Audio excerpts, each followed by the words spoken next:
Inilah ya, sopir nggak tahu lah ini punya aturan apa enggak. Nah inilah, nah kita ngantri semua di sini, ini masuk aja, ya kan.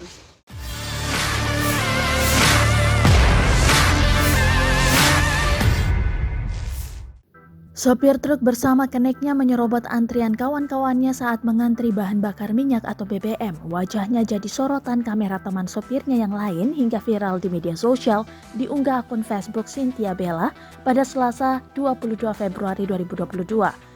Dalam video tersebut nampak wajah sang sopir dengan keneknya hanya bisa terdiam saat disorot wajahnya.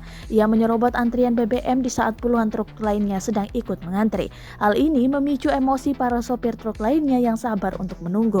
Sang sopir truk tersebut bahkan rela mepet dengan kendaraan lain untuk bisa secepatnya mendapatkan BBM. Saat diajak bicara oleh si perekam video, sang kenek pun terkesan emosi dan tak terima jika dituding menyerobot antrian. Ia pun beralasan karena terburu-buru sehingga menyerobot antrian tersebut.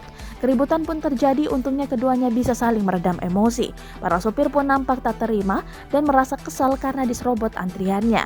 Bahkan si perekam menyebutkan tindakan seperti itu harusnya tak terjadi, terlebih niat seluruh sopir adalah sama-sama mencari makan.